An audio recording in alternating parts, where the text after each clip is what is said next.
जबाल डाकिले कहले भंगिमा मु अब धैर्य धरी पारिलिनी बाध्य हेली निजर परिचय दबा पाई मु कहले मा तम पुआ ए संसार भितरे नाही लुटी पड़िला भीरे पु पु बोली चित्कार भला के तमे कुआरे आसी छ के मु सत्य के बेला निजर परिचय देली धन लोभरे मु तुम पुओ को मारी देछि मा मारी देछि मु प्रतिज्ञा करी कहूची जते दिन तमे बंचिबो तम पुओ तुमको जो सुख दउतिला जेमिति सहारा हिथिला मु सेई सहारा हेबी किंतु मा कोन बुझिला डाकिला तमे कोन मो पुओ मातंग भली हेई परिबो तमे केबे हेई परिबो नाही नाही मातंग मो पुओ जते बेला चली जाई छि मु आउ बंचिबिनी नाही जदि मो सेवा करबा को चाहूछ गोटिए छोटिया कथा मानि परिबो कथा मानि हे भंगिमा सेते बेले बुढ़ी मा ठातार शेष अनुरोध कला जदि सेवा करबा पई चाहूछ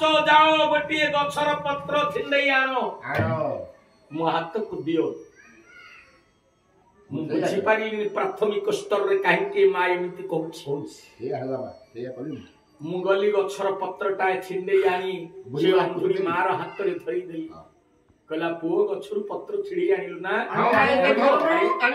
जा जा जोठु छिड़ै छु पत्रटाकू सेठी लगेई दो बाबा झुंडी पड़ी तेणु मु गली चेष्टा कली लगीबा पाई जेते चेष्टा कली बुठरे लागिला मु कहि मा असंभव आज्ञा केमिति तू देलु असंभव कथा केमिति संभव हबो गछरु पत्रटाकू मु छड़ी ए टाणी आनी छि छिड़ी देई छि आउ ताकू लगी पारी ना खेती बेले मा कले ये झुंडी पहाड़ीले पारी बुनाही झुंडी पहाड़ीले पारी बुनाही अरे गौरी रामतो तुझे लागी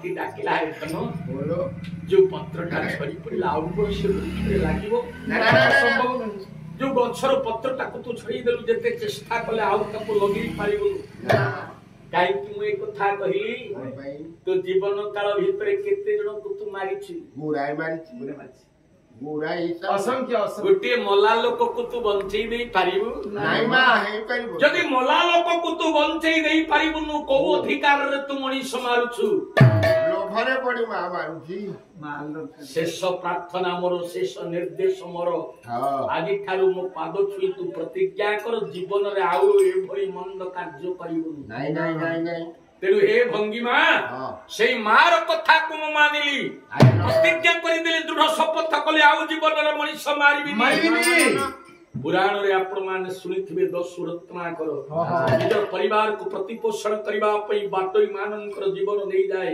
केते लुंठन ता जीवन रे करिथिला देवर्षि नारद पळी आसिले कले सठ सुंदरई साधु संगति पाई साधु संगति पाई अब ये पाद सपद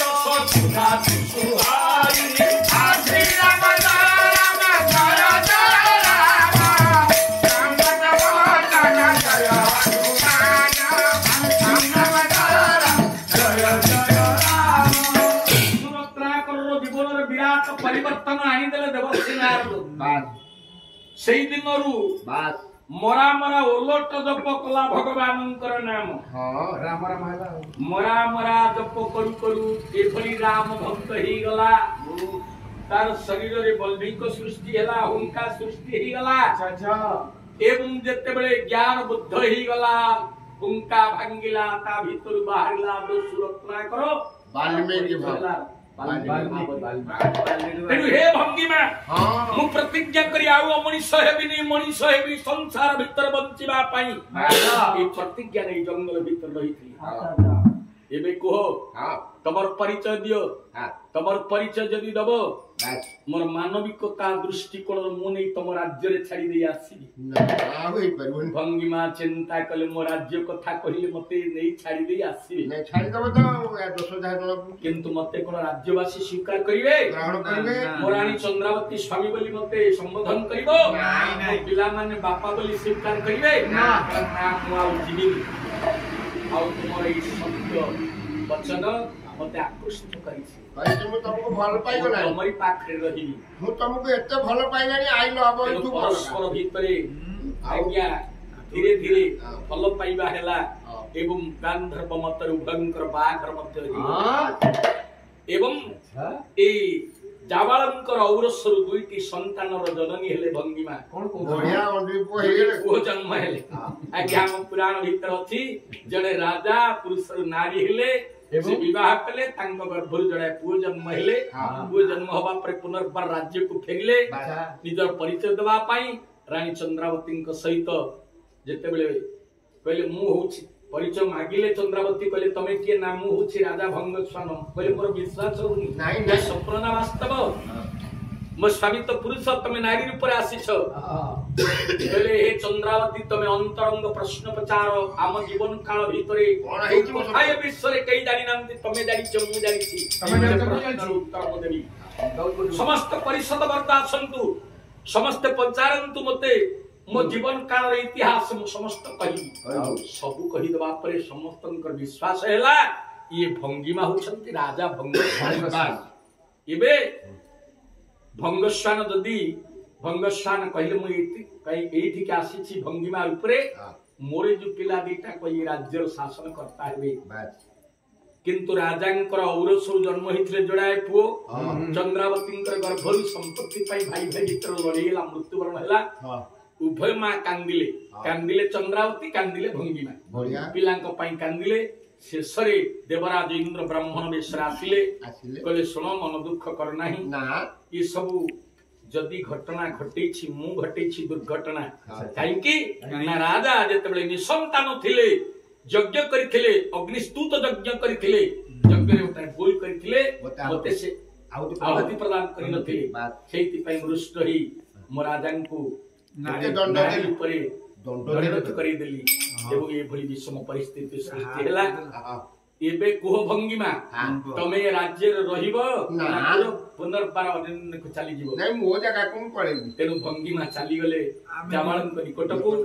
ଏଣେ ଭଙ୍ଗିମାଙ୍କର ପୁତ୍ର ଏବଂ ଭଙ୍ଗସ୍ୱାନଙ୍କର ପୁତ୍ର ବିଚାର ବିମର୍ଶ କରିବା ପରେ ରାଜାଙ୍କର ଯିଏ ବଡ ପୁଅ ସେଇ ବ୍ରହ୍ମବର୍ତ୍ତର ରାଜା ହେଲେ, ଅନ୍ୟମାନେ ଅନ୍ୟାନ୍ୟ ବିଭାଗରେ ରାଜ୍ୟକୁ ଶାସନ କଲେ। ଏଇ ହଉଛି ଆଜିର ବିଷୟବସ୍ତୁ। ଅନ୍ତିମ ପର୍ଯ୍ୟାୟ ପଦଟି ଗୀତ ଗଲ ହରିବଲ ଦବା। ଭାଇନା ବହୁ ସମୟ ଅପେକ୍ଷା କଲେ। ଭାଇନା ତ ରାଗିଗଲେଣି ମନେ ମନେ। ନଟବର ନାଗର ନନ୍ଦା ଭଜରେ ମନ ଗୋବିନ୍ଦା, ଭଜରେ ମନ ଗୋବିନ୍ଦା, ନଟବର ନାଗର ନନ୍ଦା, ଭଜରେ ମନ ଗୋବିନ୍ଦା, ଭଜରେ ମନ ଗୋବିନ୍ଦା।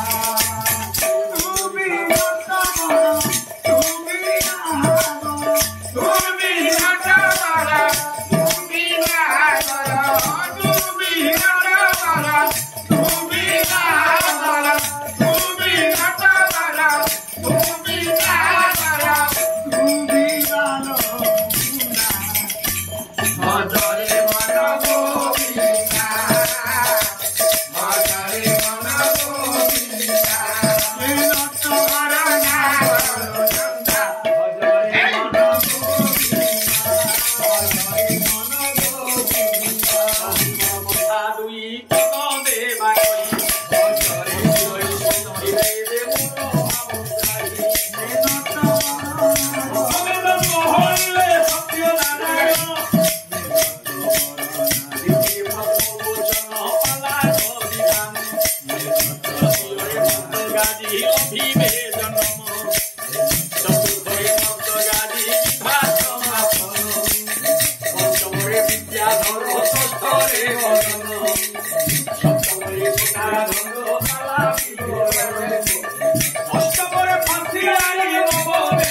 দিনজন সর্বরক্ষণ মহাবাহু আই আনন্দ সাগরে বীর দরবারে সবে উচ্চস্বর হরিবল হুড়ুড়ি করতালিয় বিশ্ব দুঃখ ଯିବା সঙ্গে সঙ্গে দাতা যজমানଙ୍କର সদ্ভাবনা পূর্ণ হেউ হে